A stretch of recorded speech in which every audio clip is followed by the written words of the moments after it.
Hi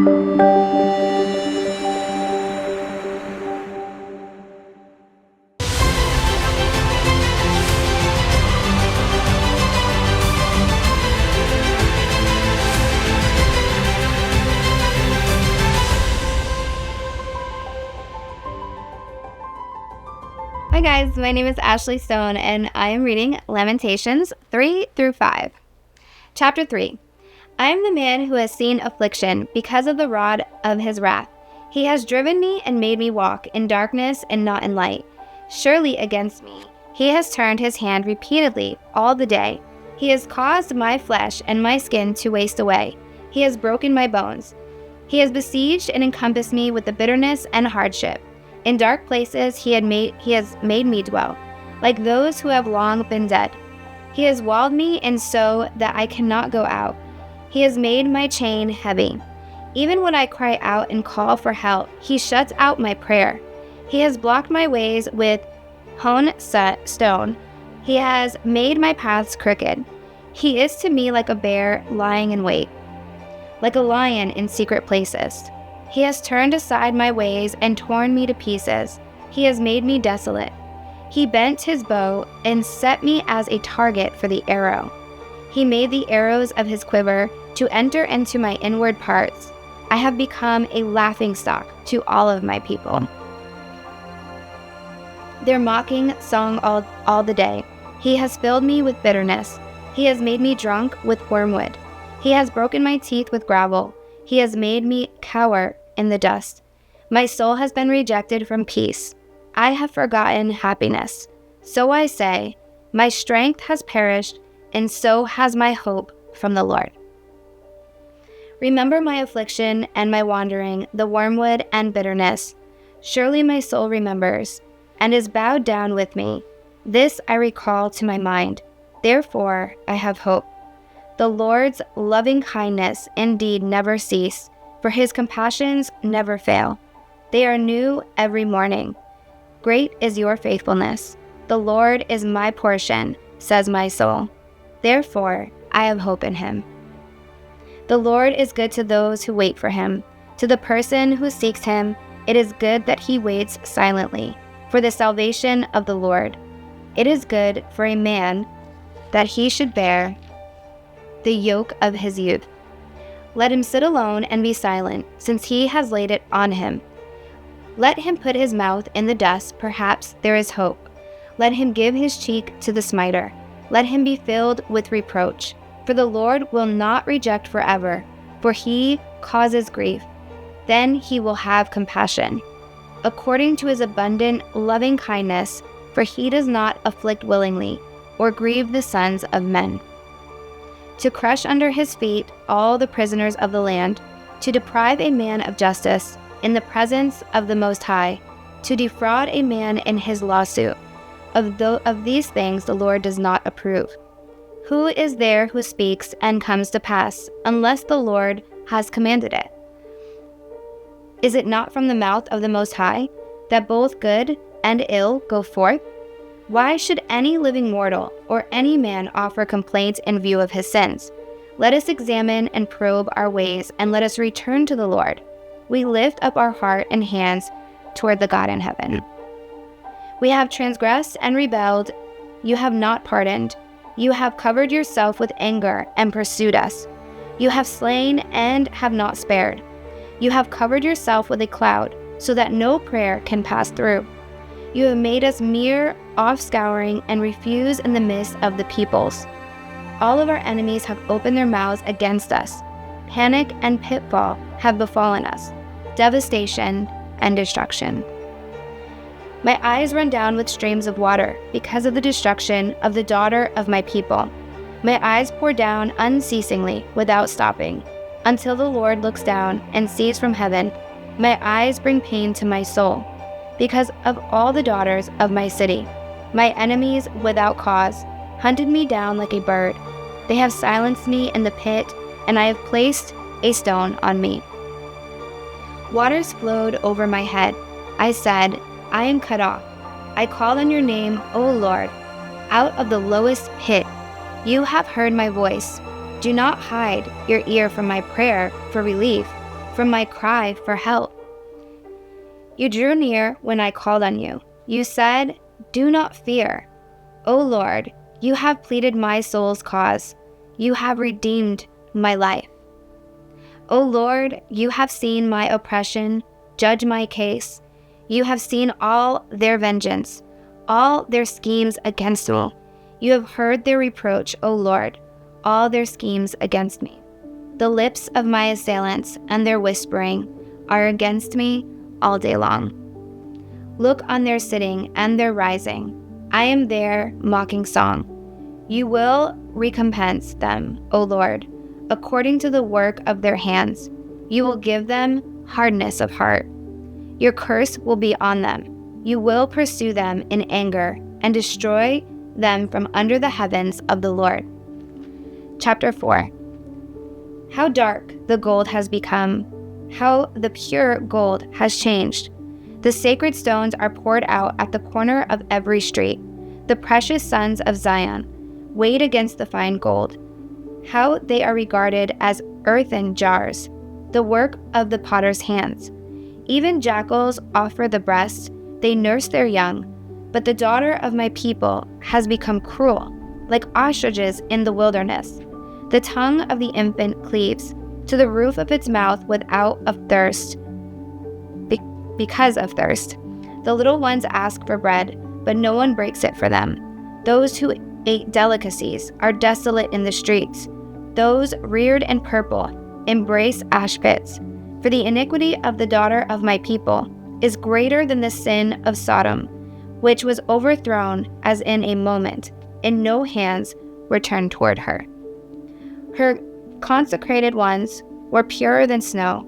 They were whiter than milk. They were more ruddy in body than corals. Their polishing was like lapis lazuli. Their appearance is blacker than soot. They are not recognized in the streets. Their skin is shriveled on their bones. It is withered. It has become like wood. Better are those slain with the sword than those slain with hunger, for they pine away, being stricken for lack of the fruits of the field. The hands of compassionate women boiled their own children. They became food for them, because of the destruction of the daughter of my people. The Lord has accomplished his wrath. He has poured his fierce anger, and he has kindled a fire in Zion, which has consumed its foundations. The kings of the earth did not believe, nor did any of the inhabitants of the world, that the adversary and the enemy could enter the gates of Jerusalem. Because of the sins of her prophets and the iniquities of her priests, who have shed in her midst the blood of the righteous, they wandered blind in the streets. They were defiled with blood, so that no one could touch their garments. "Depart, unclean," they cried of themselves. "Depart, depart, do not touch." So they fled and wandered. Men among the nations said, "They shall not continue to dwell with us." The presence of the Lord has scattered them. He will not continue to regard them. They did not honor the priests. They did not favor the elders. Yet our eyes failed. Looking for help was useless. In our watching, we have watched for a nation that could not save. They hunted our steps so that we could not walk in our streets. Our end drew near. Our days were finished, for our end had come. Our pursuers were swifter than the eagles of the sky. They chased us on the mountains. They waited in ambush for us in the wilderness. The breath of our nostrils, the Lord's anointed, was captured in their pits. Of whom we had said, "Under his shadow we shall live among the nations." Rejoice and be glad, O daughter of Edom, who dwells in the land of Uz. But the cup will come around, so you as well. You will become drunk and make yourself naked. The punishment of our iniquity has been completed. O daughter of Zion, he will exile you no longer. But he will punish your iniquity, O daughter of Edom. He will expose your sins. Chapter 5. Remember, O Lord, what has befallen us. Look and see our reproach. Our inheritance has been turned over to strangers, our houses to aliens. We have become orphans without a father. Our mothers are like widows. We have to pay for our drinking water. Our wood comes to us at a price. Our pursuers are at our necks. We are worn out. There is no rest for us. We have submitted to Egypt and Assyria to get enough bread. Our fathers sinned and are no more. It is we who have borne their iniquities. Slaves rule over us. There is no one to deliver us from their hand. We get our bread at the risk of our lives because of the sword in the wilderness. Our skin has become as hot as an oven because of the burning heat of famine. They ravished the women in Zion. The virgins in the cities of Judah, princes were hung by their hands. Elders were not respected. Young men worked at the grinding mill, and youths stumbled under loads of wood. Elders are gone from the gate, young men from their music. The joy of our hearts has ceased. Our dancing has been turned into mourning. The crown has fallen from our head. Woe to us, for we have sinned. Because of this, our heart is faint. Because of these things, our eyes are dim. Because of Mount Zion, which lies desolate, foxes prowl in it. You, O Lord, rule forever. Your thrones is from generation to generation. Why do you forget us forever? Why do you forsake us so long? Restore us to you, O Lord, that we may be restored. Renew our days as of old, unless you have utterly rejected us and are exceedingly angry with us. Thank you for reading Lamentations 3-5. Again, my name is Ashley Stone, and I bless you going into this day, into this week, and thank you for taking on this challenge of reading the Bible in a year.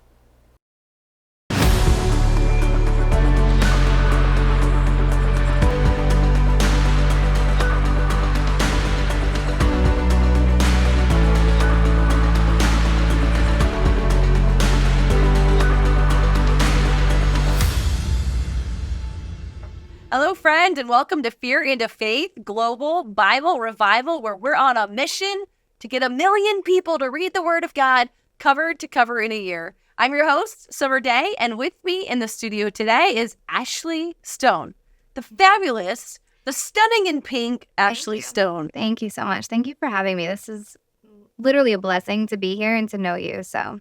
Stop some more. Yeah. I'm not even going to start with all my prepared questions. I want to know, how is this a blessing to you? Well, I'm on that walk, that journey currently, I feel like. And so there's an aspect where I always say, like, I'm a baby Christian. This is new to me. And at the same time, God is surrounding me with just so many incredible women and people in my life. And honestly, I prayed out for that. And very shortly after, I met Lindy and I met you. And so really he is truly surrounding me by women that know him. And so as I'm thirsty for the word, I mean, hello, I'm thirsty for the word. I'm wanting to be surrounded by women that know the word. And here are you reading the Bible in a year. So I'm just like, okay, God, I see what you're doing here. So he's calling you deeper. He's answering your prayers. Always. I love it. Okay, tell everybody a little bit about you. Where are you originally from? Oh, man. So I'm originally from Texas, but I left very young, moved up north, and not really necessarily by choice. It was kind of a rough start with our family. And so my mom was a single mom. It was me and my brother, and we lived in my grandparents' attic in Connecticut. And so really started with nothing. And so from there, I just grew up not really with church, not with God. We didn't really know. We always believed in something bigger. But it kind of started and ended there.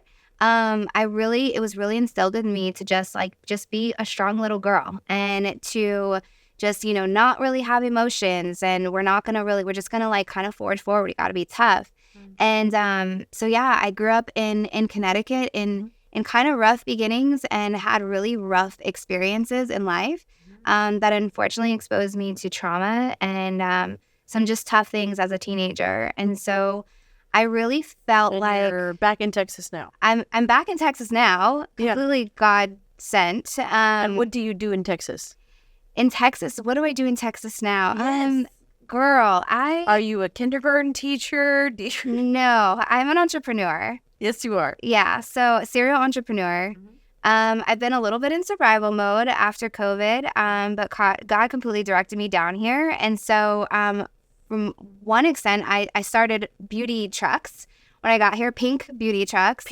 What's a beauty truck? So I converted box trucks into luxury salons and just drove around Texas and was like, someone please dial this number on the side of my truck. I'm here. And God directed me to these trucks and told me to do this. And I was just like completely walking in faith. Wow. And so it was very much one of those things, I think, that actually grew my relationship with God, driving around this box truck and laughing and having conversations. And so me and God just became real good friends on that truck and really just opened up my heart and my relationship to him. So amazing. And you just like had this idea, when COVID hit, businesses are closing, you're like, I'm going to do a beauty salon truck. Yeah. Had you heard of somebody doing that? Or you just like... exactly happen as smooth as that. But that's great. Well, that's a beautiful version of that song. Yeah, if only it was that simple. But actually, I heard from God actually right before COVID hit. It was my first experiencing God. So going back to just that trauma, I was experiencing just PTSD and really struggling, trying to heal, going through all these like, I'm doing everything. What more can I do? And just at a moment. Right before 2020. This was right before 2020, about probably 3 months before. And so I was in one of those very dark places and just at the end of kind of where I was and just got on the floor crying in the bathroom and just called out. And I heard him. And there was just no, I'm going to get emotional because there was just no denying it. I knew immediately. And it was wild to me because it was just like, what more can I do? And he was like, I need you sober-minded. And I literally just I'm going to get emotional because my daughter's also here listening, but he just spoke so clearly. And I knew I had to listen. So he had very direct orders and steps for me to take. And it was being sober-minded so I can hear him more. Wow. And I fasted. I did a Daniel fast for 21 days. Wow. I started going to my husband's church. And he told me to prepare. I was going to be moving. I needed to prepare financially. It was a time in my life that was seasonal for my company. And my company... Were you living in Texas? I was in Connecticut. Yeah. This is part of your crazy story of how you... That's the part of the crazy story. In Texas? Yes. So I had a very clear direction. I started taking it. And he told me to prepare financially and that there was going to be a big shift. And I was like, okay, well, I was planning on buying a house in the spring. So I'm like, okay, he's going to buy this house. So I know I'm going to be moving. And then the world shut down. In Connecticut? Connecticut. Yeah. Texas was not on the radar, girl, at all. Was not on the radar. And Texas had this big hole in my heart that I just wasn't ready to face. I really neglected Texas for a really long time. I had family here. My father's here. And so Texas was never on the radar to ever go back to. And really, he called me to it after the pandemic happened and my business definitely was closed down. Financially, we were able to weather the storm because I was prepared. And I started to get into that mode again of what do I do? I'm waiting to hear from you. Where are you? I need to know. Yeah. And I didn't hear from him right away. And then when I did, he said I needed to go to Texas. And I was like, what? I'm never going to Texas. And so really how it happened was my mom actually called me. It was that morning I heard Texas. My mom called me that afternoon and she was in Florida and she was like, hey, so I'm thinking of going to visit my brother in Texas. You need a break. You need to get out of the Northeast. Just take a break. Get on a flight. Meet me in Texas. What? You're like, what is the Lord doing? Yeah. So I was just like, okay. And so I just connected dots and immediately I was like, done. I'm going to Texas. So this was on Sunday. My flights were booked on Thursday. And myself and my 2 kids got on a plane. There was 6 of us on the plane during COVID. It was May 2020. And we went to Texas. And so we visited. I regrouped. I went back up to Connecticut. And I mean, between protesting and trying to get my business open, I was just like, this is not the place for me. God, what am I going to do? And he said, you're moving to Texas. So I bought a house through the internet like any normal person. Oh, any normal person. Yeah. Had a house through the internet, sight unseen. Sight unseen. They approved my offer. Didn't know that they close in Texas a little faster than they do things in the Northeast. Okay. So I was like, okay, we're closing when? And so it was July 2020. Within 3 weeks, we sold everything, got in the car, and came to Texas. You know, that's crazy because I was selling everything because I left August 1st, 2020. Yeah, he was. I heard the story, and I was just like, he's just been calling people to Texas. Yeah. So did he call you specifically to this area of Texas? So my uncle lived, this is the area that I visited. Yeah. So I was familiar with the area. I had family close by. So I just knew that it was a good place. It was a family-oriented place. So I knew my kids would be settled. So that was important for me. But yeah, it was mostly because my family was here, and it was just where I felt like, all right, that's where we're going to go. All right, we're just going to hustle. Jump right in. And it was probably a few weeks later that my husband didn't come right away. Okay, I'm going to pause you really quick. Okay. Your husband didn't come right No. away. Oh, that's a great cliffhanger. We're going to take a commercial break. We'll be right back. Darkness has never seemed so thick, but we believe there has never been a generation more ready for change, for hope, for truth, for real love. Jesus in us will shape the culture around us. Jesus in us will transform nations. Wherever you are, you can be the change you want to see. The change starts with you.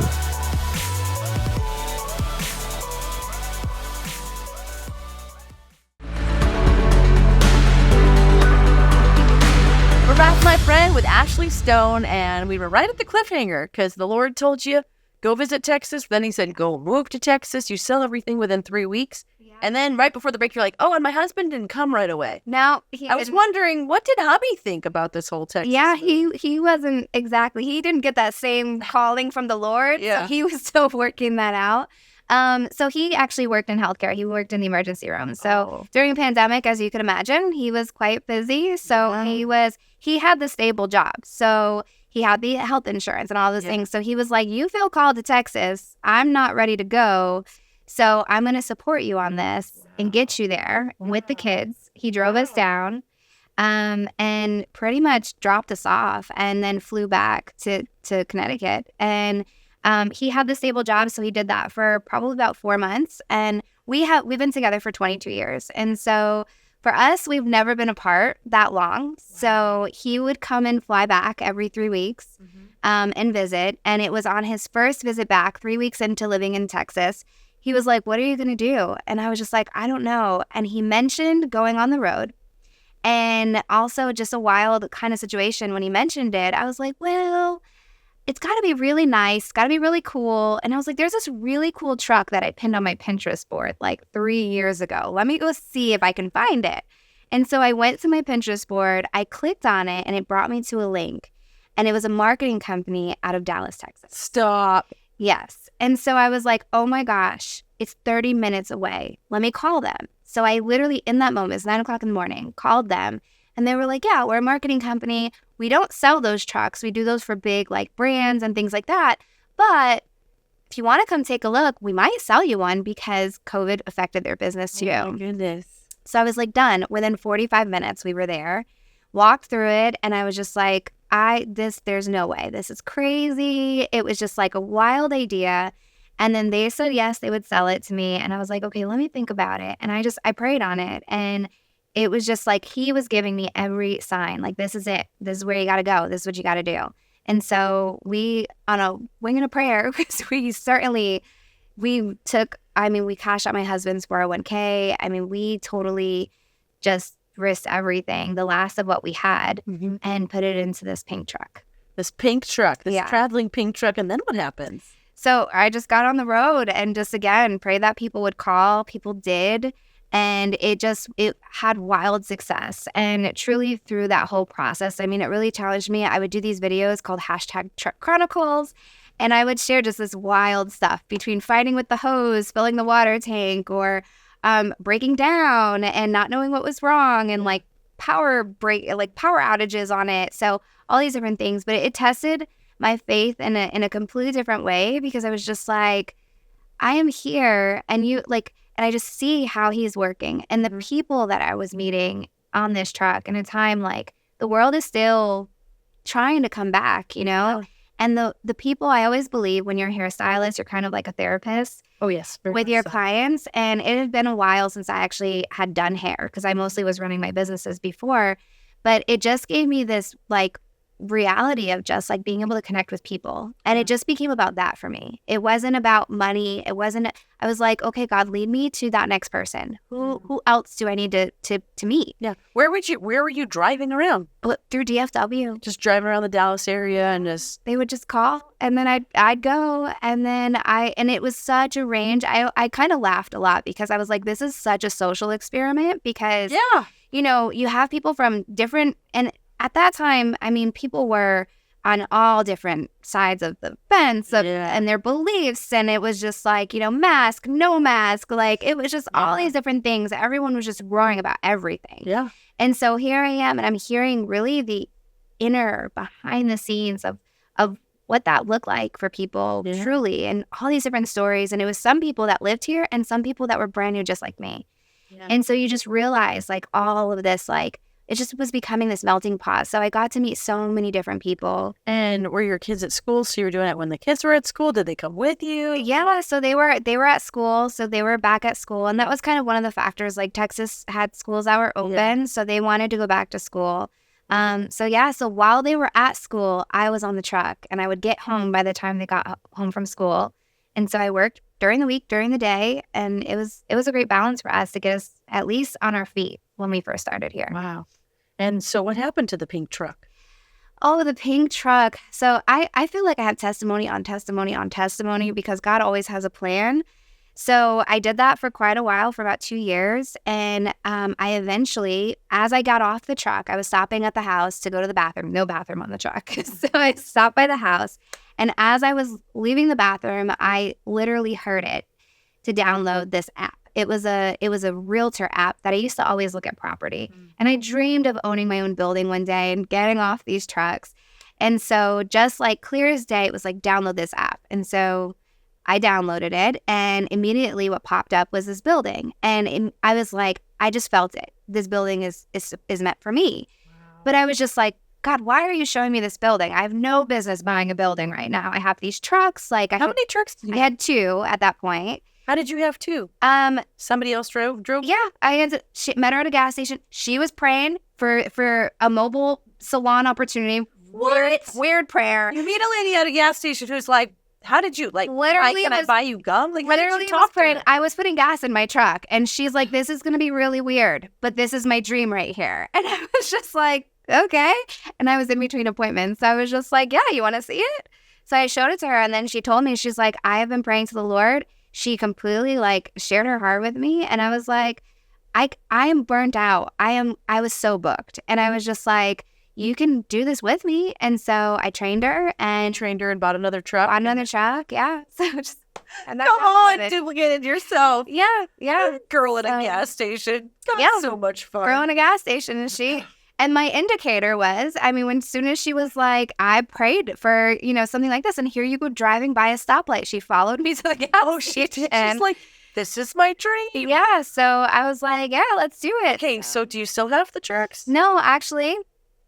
Got appointed. We were at building. We were at the building. So on my drive to the building, I called my realtor and I was like, hey, we got to go see this building. She's like, Ashley, you know you got to get pre-approved. And I was like, I know, I'm probably not going to get approved, but I'm just going to go look at it. You can check out the rest of this interview right here or by going to BibleRevival.tv. And if this show has blessed you, you can help us bless others by partnering with us for as little as $20 a month and help us to expand the reach of this show. We'd also like to invite you to join our Kingdom Discipleship Program, where you have an opportunity to get on weekly Bible Zoom calls with us and people around the world to deep dive into His Word. And you can check all that out at BibleRevival.tv. I'll see you next time, my friend.